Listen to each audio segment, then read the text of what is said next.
বাবা মা মারা গেলে সন্তান যে ফেলে রাখতো আসলে রাস্তায়, জানে যে কোভিডের আসল ট্রিটমেন্টটা কোথায়, অক্সিজেন ম্যানেজমেন্টটা করা। আমার তো এখন মানে এই ভাইরাসের সংক্রমণটা অনেকটা কম আছে, না নিলে কী হবে, কম মানুষ সংখ্যক আছে যারা থার্ড ডোজটা নেয়নি।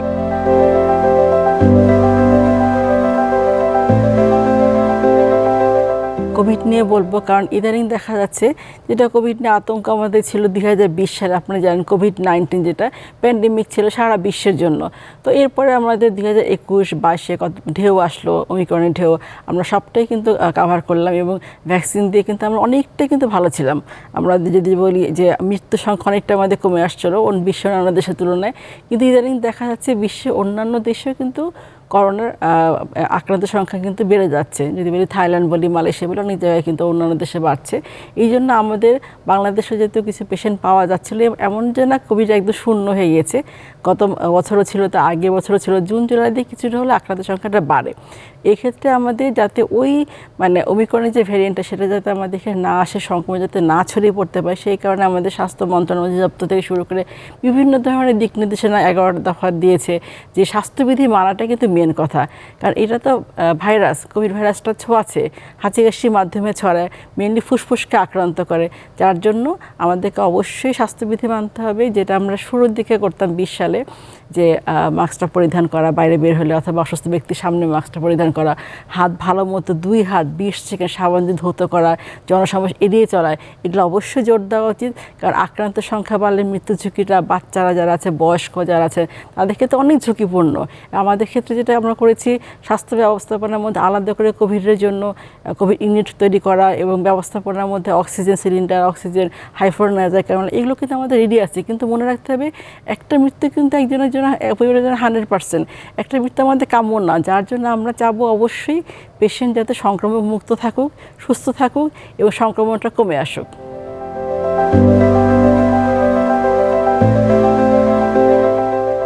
তো দেখা যাচ্ছে ডেঙ্গুর মতো, ডেঙ্গু তো হলো যে এডিস বাহিত মশা দিয়ে হচ্ছে, ভাইরাস দিয়ে, তো সেক্ষেত্রে দেখা যাচ্ছে এডিস মশা যেহেতু ডেঙ্গু দিয়ে হচ্ছে, আবার এদিকে কোভিড হচ্ছে কোভিড ভাইরাস দিয়ে। দেখা যাচ্ছে এই ভাইরাসগুলো আসলে কীরকম করে, অনেক দিন থাকার ফলে দেখা যাচ্ছে রূপ চেঞ্জ করে ফেলে। তা প্রথম দিকে যে উপসর্গগুলো পাওয়া যেত 2020 সালে, তীব্র শ্বাসকষ্ট, অক্সিজেন স্যাচুরেশনটা একদমই ফল করতো, এখন কিন্তু সেই টাইপের উপসর্গ কারোর মধ্যে এরকম দেখা যাচ্ছে না, খুব কম দেখা যাচ্ছে। অনেকে দেখা যাচ্ছে তারা বুঝতেও পারে না কোভিড পজিটিভ, হয়তো কোনো গন্ধ পাচ্ছে না, হয়তো বা হালকা মাথা ব্যথা করছে, অথবা যদি বলি যে একটু পেটে ব্যথা বা লুজ মোশনটা কিন্তু ডেঙ্গুর ক্ষেত্রে হচ্ছে, কোভিডের ক্ষেত্রে হচ্ছে, বা হালকা কাশি, যার জন্য অনেকেই সেটাকে একদমই অ্যাভয়েড করছে যে এটা আমার হয়তো সিজনাল চেঞ্জের জন্য হতে পারে, নাও হতে পারে, হয়তো বা তার কোনো ফ্লু ছাড়াই কিন্তু হয়তো কোভিড দিয়ে পজিটিভ দিয়ে কিন্তু সেই উপসর্গ থাকতে পারে। সেক্ষেত্রে যদি তার নর্মাল জীবনযাত্রা থেকে একটু যদি ব্যাহত হয়, যে তার একটু শ্বাসকষ্ট হচ্ছে, হালকা শ্বাস নিতে একটু মানে কষ্ট হচ্ছে, অথবা তার সর্দি হচ্ছে, অথবা মাথা ব্যথা করছে, অথবা তার একটু হলে কাশি হচ্ছে, বা জ্বর হালকা সেটারও পাচ্ছে না, একটু গা গরম লাগছে, অথবা তার লুজ মোশন হচ্ছে, অথবা তার হাতে ব্যথা করছে, পায়ে ব্যথা করছে, যে কোনো ধরনের সমস্যা হোক না কেন, উপসর্গগুলো এতটাই চেঞ্জ হয়ে গেছে যে সে তো বুঝতে পারছে না। কিন্তু যে কোনো সমস্যা দেখা দিলে সে শুরুতে চিকিৎসকের পরামর্শ নেবে এবং চিকিৎসক তাকে নির্ধারণ করবে যে সে আসলে কি ডেঙ্গু দ্বারা আক্রান্ত, নাকি তা কোভিড দ্বারা আক্রান্ত, নাকি অন্য কোনো ফ্লু দ্বারা আক্রান্ত। সেজন্য নিজে নিজে বাড়িতে চিকিৎসা না করে চিকিৎসকের পরামর্শ নিয়ে তারপর সে চিকিৎসা মানে সে বাড়িতে বিশ্রাম নেবে, অথবা সে অথবা হাসপাতালে ভর্তি হবে।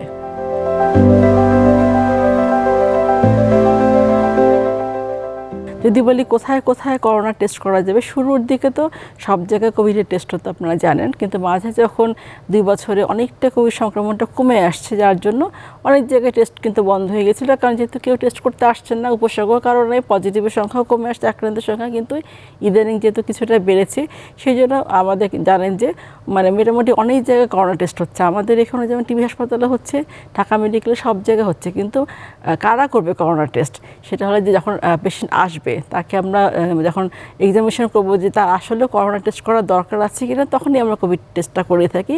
উপসর্গ দেখলে কিন্তু বোঝা যায় তার আসলেও কোভিড টেস্ট করানোর দরকার আছে কিনা। এক্ষেত্রে বলবো যে হ্যাঁ, টেস্ট হচ্ছে সবার গুরুত্বপূর্ণ, সে আগে নিজের দিকটা খেয়াল করবে, সাবধান হবে। সে যদি পজিটিভ হয়ে থাকে অবশ্যই সে বাসায় বিশ্রামের মধ্যে থাকবে, আলাদা করে আইসোলেশনে থাকবে, অথবা হলো যে সে যদি দরকার মনে পড়ে, শ্বাসকষ্ট হলে চিকিৎসকের শরণাপন্ন হাসপাতালে ভর্তি হবে। টেস্টটা হলো যে দরকার অবশ্যই কাদের ক্ষেত্রে, যারা আসলে একটু সিমটম আছে, অনেকে আছে সিমটম নাই কিছু নেই, তার মন চাইলে একটু টেস্ট করলে, এরকম আসলে কোনো দরকার নেই। সিমটম থাকলে সে চিকিৎসককে শরণাপন্ন হবে, তারপর টেস্টটা সে করবে।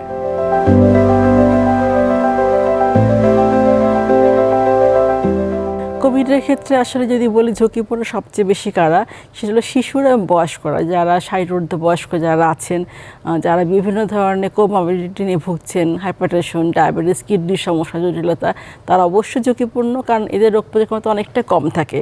রোগ প্রতিরোধ যতটাই কম থাকে তার ততই বেশি ঝুঁকি বেশি, আক্রান্ত হলে মৃত্যু ঝুঁকিটা অনেক বেশি পড়ে যায়। এই জন্য এই শিশু আর বয়স্করা ঝুঁকিপূর্ণ, সাথে গর্ভবতী মা যারা আছেন তারা অনেকটা ঝুঁকির মধ্যে পড়েন। তো এই তিনজনকে অবশ্যই আপনার কেয়ার করতে হবে এক্সট্রা, এবং সাথে ভ্যাকসিনও কিন্তু 4 ডোজটা এখনও চলছে। যারা দেননি ভ্যাকসিনটা অবশ্যই দিয়ে নেবেন, সেটা রোগ প্রতিরোধ ক্ষমতা বাড়িয়ে তোলে। এবং রোগ প্রতিরোধ ক্ষমতা বাড়িয়ে তোলার জন্য অনেকগুলো কিন্তু মানুষের নিজস্ব কিছু কাজ আছে। যেমন যদি বলি আমি স্বাস্থ্যসম্মত পুষ্টিকর খাবার খাওয়া একটা বড় একটা মানে আমাদের উচিত সবারই। স্বাস্থ্যটা ঠিক, স্বাস্থ্য সকল সুখের মূল। সেটা কিন্তু অনেকে বাড়ি না, আমরা জাঙ্ক ফুড খাচ্ছি, বিভিন্ন ধরনের বাইরে খাবারটা খাচ্ছি, এটা একদমই অ্যাভয়েড করা ভালো। সাথে নিয়ম করে আপনি প্রতি রাতে 7 থেকে 8 ঘন্টা ঘুমান, এটা কিন্তু বড় একটা কাজ শরীরটা ভালো রাখার জন্য। সাথে যদি পারেন আপনারা এক্সারসাইজ করা, মানে বিশুদ্ধ অক্সিজেনটা নেওয়া। বিশুদ্ধ অক্সিজেনটা আপনাকে লাংসটাকে, ফুসফুসটাকে একদমই শুদ্ধ করে তোলে, যার মাধ্যমে আমরা শ্বাস নিচ্ছি এবং সারা শরীরে আমাদের মানে হার্টের মাধ্যমে সার্কুলেশনে আমার বিশুদ্ধ অক্সিজেনটা যাচ্ছে। সেটা যদি ঠিকমতো না যায় তাহলে কিন্তু আমরা অসুস্থ হয়ে পড়বো। এবং সাথে করে যদি বলি যে বেশি পরিমাণে গাছ লাগানো, গাছটা আমাদের অক্সিজেন দিচ্ছে, কার্বন ডাইঅক্সাইড শোষণ করে নিচ্ছে। তো পরিবেশ, বায়ু দূষণ কিন্তু বড় একটা ফ্যাক্টর। বায়ু দূষণের জন্য আমরা কিন্তু অসুস্থ হয়ে পড়ছি, আমাদের হার্টের সমস্যা হচ্ছে, কিডনির সমস্যা হচ্ছে। তো সবাই মিলে পরিবেশ বিপর্যয় যাতে না ঘটে, আমরা জলবায়ু তাপমাত্রা পরিবর্তনটা যদি না চাই, যেমন ঠিক মতো যাতে চলতে পারে, সেই কারণে কিন্তু সবারই একসাথে একযোগে পরিবেশ ঠিক রাখার জন্য কাজ করা দরকার। সাথে নিজের স্বাস্থ্য নিজেকে ঠিক রাখা দরকার।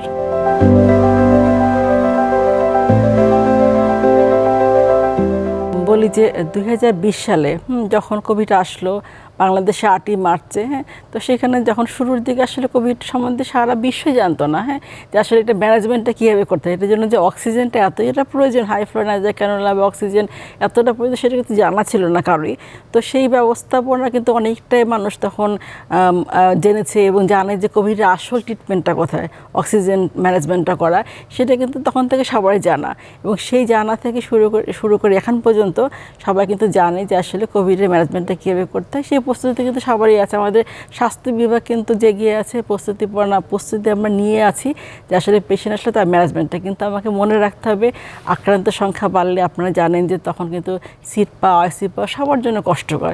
এবং আক্রান্ত হলে একটা শিশু, একটা বয়স্ক, গর্ভবতী মা ঝুঁকির মধ্যে পড়ে। তাহলে আমরা চাবো কি? আমরা চাবো সংক্রমণটা না ছড়াক, আমরা নিজেকে প্রতিরোধ করব, আমরা স্বাস্থ্যবিধি মেনে চলবো, সচেতন হব, সতর্ক থাকবো, আতঙ্কিত হব না আমরা।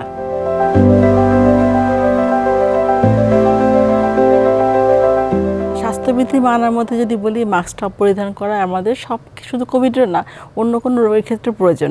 যখন আমরা বাইরে বেরোচ্ছি, যখন আমাদের মাস্কটা পরা থাকে, তখন কিন্তু বাইরে যে দূষিত কণাগুলো থাকে বায়ু দূষণে, সেগুলো কিন্তু আমাদের নাকে মুখে চোখে ঢুকছে।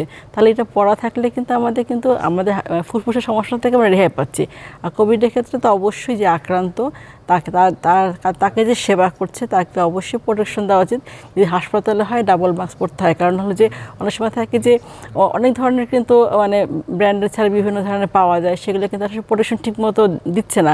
সেক্ষেত্রে আপনি 3 লেয়ার বিশিষ্ট যেগুলো মাস্কগুলো পাওয়া যাচ্ছে বাজারে, সেগুলো আপনি দেখতে হবে বিএসটি অনুমোদন আছে কিনা। সেগুলোতে আসলে আমাদের থাকে এক্সপায়ারি ডেটও থাকে, সেগুলো দেখে সে মাস্কগুলো অবশ্যই পরা উচিত। এবং মনে রাখতে হবে যে অনেকে আছে যে শুধু কাপড় দিয়ে বানিয়ে পড়ছে, আপনারা জানেন, সেটাও কিন্তু অত প্রোটেকশন দিচ্ছে না। আপনাকে যেগুলো আসলে প্রোটেকশন দিচ্ছে, যেগুলো বাজারে পাওয়া যাচ্ছে, আপনারা দেখবেন উন্নত মানের এবং হলো যে সিল দেওয়া সহ, বিএসটি অনুমোদন দেওয়া সহ বা এফডি অনুমোদন দেওয়া সহ যেগুলো আমাদের মানে রিয়েল যেগুলো, সেগুলো অবশ্যই ব্যবহার করবে। N95 ব্যবহার করতে আগে যেমন অনেক আগে 2020 সালে করতো, এখন কিন্তু নর্মাল যে সার্জিক্যাল যে মাস্কগুলো আছে সেগুলো ব্যবহার করতে পারে। কিন্তু তাকে ঠিকমতো নাকটা এখানে চেপে এখানে যাতে নিচটুকু আটকানো থাকে সেভাবে পড়তে হবে। অনেকে আসলে বুঝে না, অনেকে হয়তো দেখা যায় যে পড়ছে নাকটুকু, যেটার জন্য পরা মাস্কটা সেটা না পরে মুখটা ঢেকে নাকটা খোলা রাখছে, সেটা তাকে কোনো কাজ দিচ্ছে না। কারণ তার তো হলো যে সেই ভাইরাসটা নাক দিয়ে ঢুকতে পারছে, বা নাক দিয়ে ঢুকে, অথবা আপনি যদি হাতে যদি ভাইরাসটা লাগানো থাকে, সে হাত যদি চোখে মুখে নাকে আপনি স্পর্শ করেন, সেখান থেকে কিন্তু ভাইরাসটার ভিতরে ঢুকতে পারে। তাহলে আমাকে প্রোটেকশনটা জানতে হবে যে স্বাস্থ্যবিধি কীভাবে মানতে হবে। সেটা যদি ঠিকমতো না মানা হয়, তাহলে কিন্তু সেই মাস্ক পরিধান করা আমাদের কোনো ভালো কোনো বার্তা দিবে না।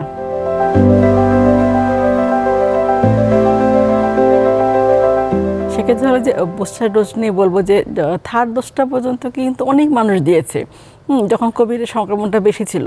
কিন্তু যখন কোভিডের সংক্রমণটা কমে আসছে, যখন 4th ডোজটা আসলো বাংলাদেশে, তখন কিন্তু অনেকেই এই 4th ডোজটা নেয়নি, কিন্তু 3rd ডোজ কিন্তু অনেক মানুষই নিয়েছে। সেখানে একদমই কম মানুষ সংখ্যক আছে যারা 3rd ডোজটা নেয়নি। কিন্তু 4th ডোজের ক্ষেত্রে ওই যে সংক্রমণটা কমে গেলে যা হয়, যে উদাসীন হয়ে পড়ে, অসচেতন হয়ে পড়ে, যে আমার তো এখন মানে এই ভাইরাসের সংক্রমণটা অনেকটা কম আছে, না নিলে কী হবে, 3টা তো আমি নিয়েছি।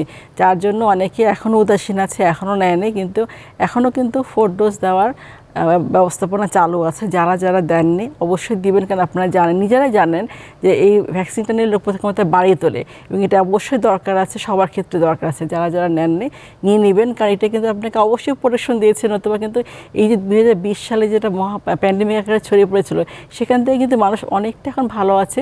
ভ্যাকসিন দেওয়ার ফলে রোগ প্রতিরোধ ক্ষমতা অনেকটা কিন্তু বাড়িয়ে তুলছে। তারপরেও বলবো, ভ্যাকসিনের সাথে আপনার রোগ প্রতিরোধ ক্ষমতা বাড়িয়ে তোলার জন্য স্বাস্থ্যবিধি মানা এবং স্বাস্থ্যসম্মত খাবার খাওয়া, ব্যায়াম করা, অবশ্যই এগুলোকে আপনাকে জীবনযাত্রা লাইফস্টাইলের মধ্যে আনতে হবে।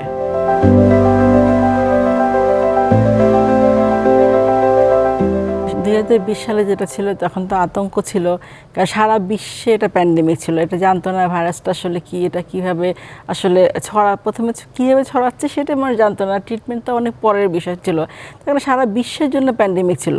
এটা 2020 সালের শুরুর দিকে ছিল। তারপর কিন্তু সবাই এটার মানে ট্রিটমেন্ট থেকে শুরু করে এটা স্বাস্থ্যবিধি মানা সব কিছু কিন্তু আসলে জানে, যেটা কীভাবে ছড়ায় সব কিছু মানে যখন জানলো, তখন কিন্তু মানতে শুরু করলো। এবং শুরুর দিকে অনেকটা আতঙ্ক সবার মধ্যে ছিল, যে কেউ হয়তো বা আক্রান্ত, সেটা শুনলে একদম তার কাছ থেকে 303 ফুট না, একদম সেই রুমে যেত না। হ্যাঁ, এরকম তো শুরুর দিকে ছিল।